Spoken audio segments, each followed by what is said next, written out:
So there's a basic principle that the outside reflects the inside, and the inside reflects the outside, that they're really both the same. And what I think, because I understand this letter, and I think especially, if you have that, I've spoken about it before, that longing for depth and intimacy with people, and I do not even mean just lovers, or partners, I mean deep friendships with people that are of like mind. What I really think is the core first is to go inside and deeply, deeply befriend that lonely kid. It's critical. Because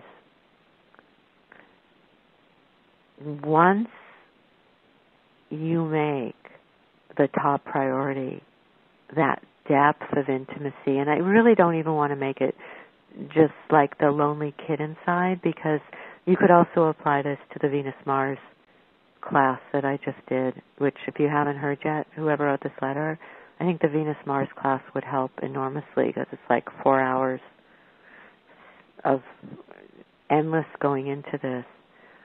On the inside, you let these energies merge, whether you feel it as you, the divine parent, taking care of this lonely child, or whether you think of it as the inner masculine merging with the inner feminine.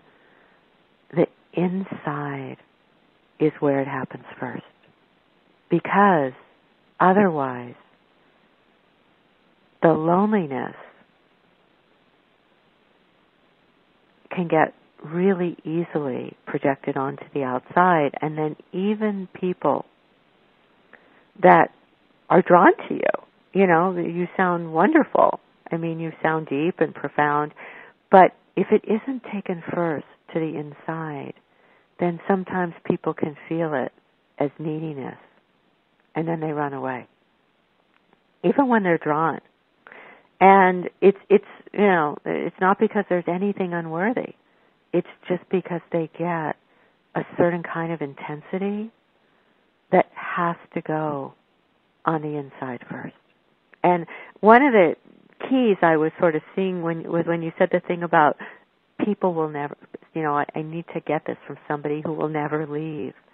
And I was thinking to myself, the one being who can never leave is you. That's the one being. Because even if you have your soulmate or your best friend or whoever, they could be hit by a bus tomorrow. Anything can happen in this world of karma.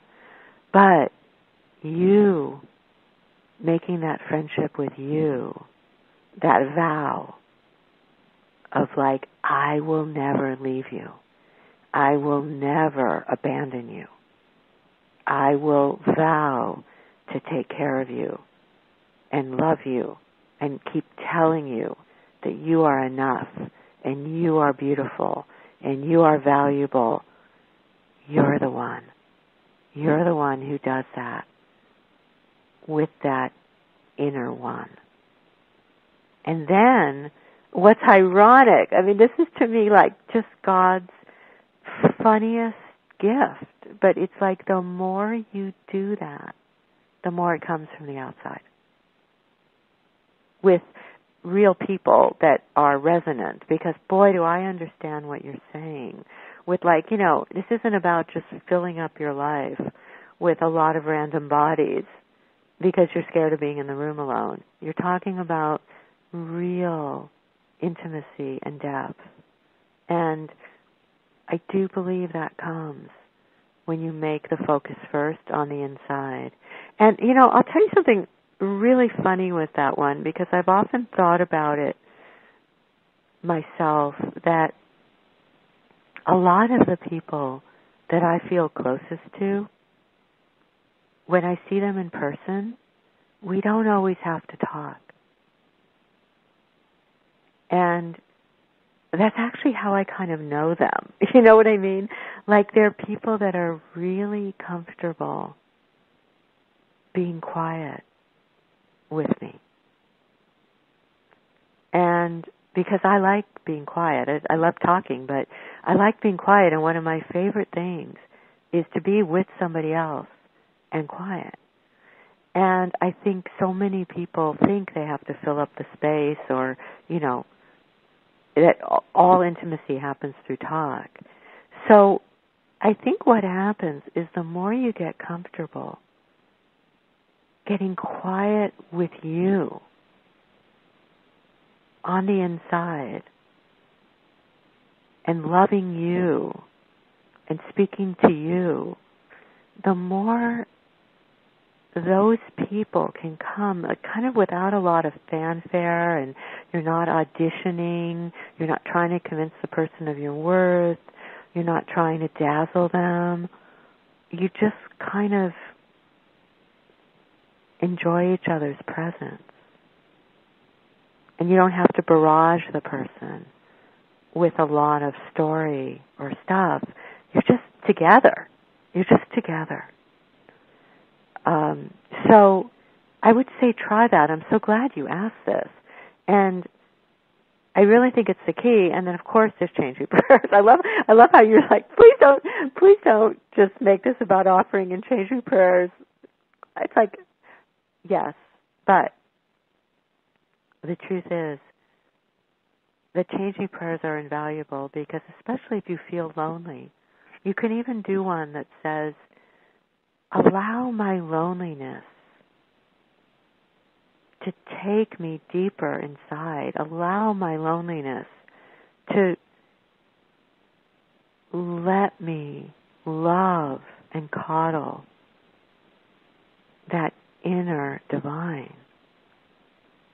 You know, let my loneliness become a healthy solitude. See, that's what happens, is that the loneliness becomes an aloneness that's healthy, and that doesn't keep other people out.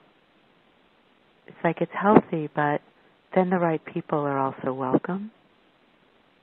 But not the people that drain you or barrage you, or, you know, so that's what I think your letter's really great, because you want people that can give back and that can meet you at a certain level of depth.